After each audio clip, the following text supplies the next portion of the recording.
So I want to talk a little bit about ego, which is something that we tend to connect a lot with, ideas of arrogance. Somebody who has got ego is somebody that we think of as powerful and arrogant and overly confident in the skills and capabilities they have in the world.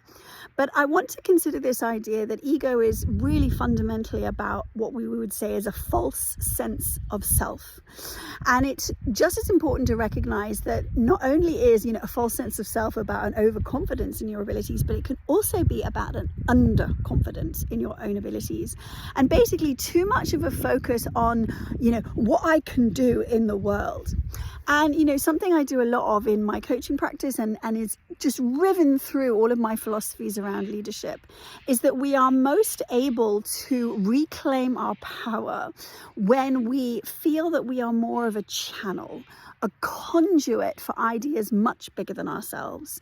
I'm a passionate believer in notions of spirituality. And so for those people who do like to talk about ideas of God or the divine or the universe or even intuition, which is being talked about a lot, is, what does it mean to connect back with that part of ourselves, the part of ourselves that believes in something bigger than who we are and refuses to allow our leadership to be about personality and about this sense of willpower, this sense of me as this person, either in terms of a sort of overconfidence and arrogance, but equally a lack of confidence, the kind of lack of confidence that says, well, who should I be to speak up? Who should I be? I have no power. I have no influence. I don't have, who am I to say this? Who am I to stand up in the world? But this is what's so important, is that the more you truly, truly disconnect from a false sense of ego, whether it's an ego that believes in arrogance or an ego that has lack of self-confidence, really what we want to be engaging with as leaders is a higher idea of humanity, a vision for the world that transcends that sense of self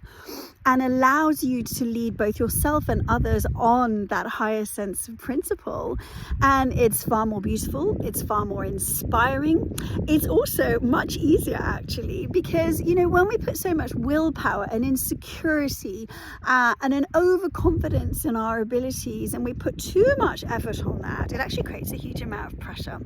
And I believe that actually a more inspired leadership is also one that is a more fun, more accessible, more joyful experience. And I think we need to, for those of us who don't always feel too confident in what we're doing, the letting go of ego that also says you're not good enough is really important, because it allows you to be the channel for a power much bigger than yourself, which is always inspiring and amazing for yourself and others too.